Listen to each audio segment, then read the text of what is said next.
Thank you for joining us today for Autocrat Fair. Thank you especially to the highly distinguished speaker we'll be hearing from shortly, General Gale Pollock. So General Gale Pollock is a member of national security leaders for America. He served as acting Surgeon General for the Army. And thank you very much for making the trip here to join us. I'm delighted. I want to thank you for the opportunity to remind Americans who believe in democracy,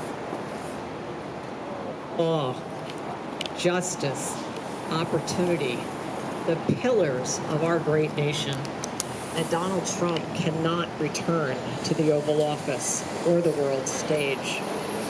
I am one of many American security leaders, over 1,000 of us, who have served as independents, Republicans, and Democrats across multiple administrations. And all of us strongly agree that Trump is not fit for service and should never grace our public stage again. Trump's presidency and influence have raised significant concerns about the democratic norms on which the United States was based. The man seems unable to understand information or reality. And I want to share some thoughts about why I think and believe this.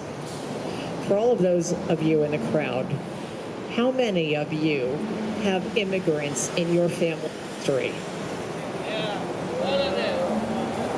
I think the only ones who don't are Native Americans because they were here first.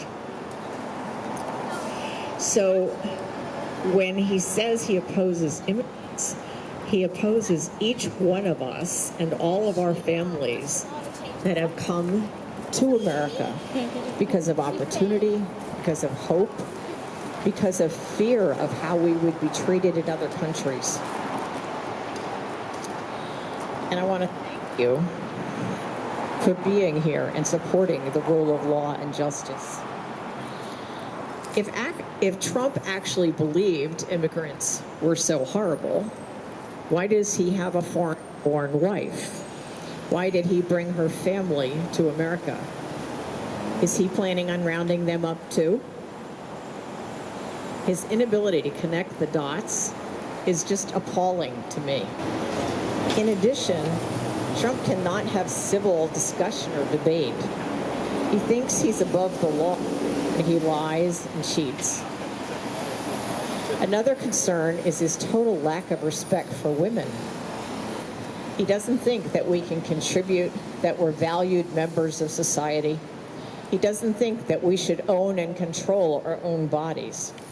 He thinks that sexual assault is acceptable behavior. I find it simply astonishing.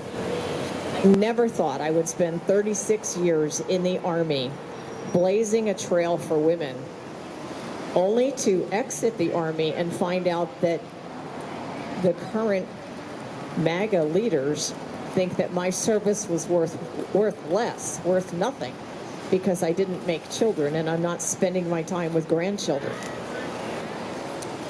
I refused to have our society return to a place where women are property.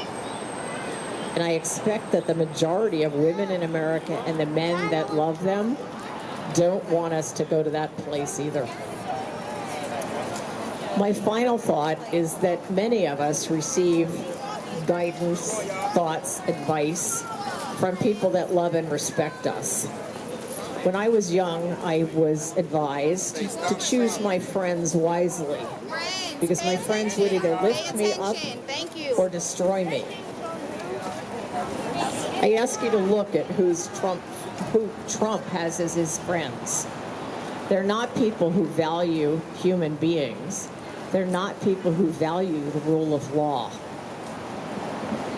He fails to respect the rights of individuals who live here.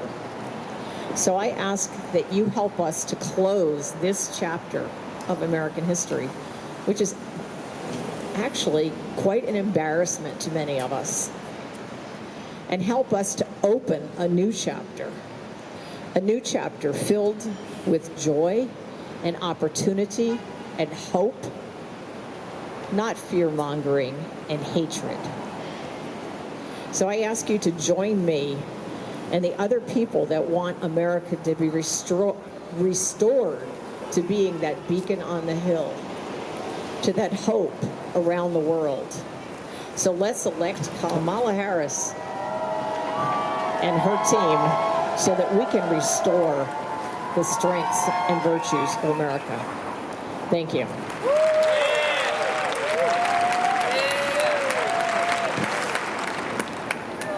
So, thank you, General Pollock.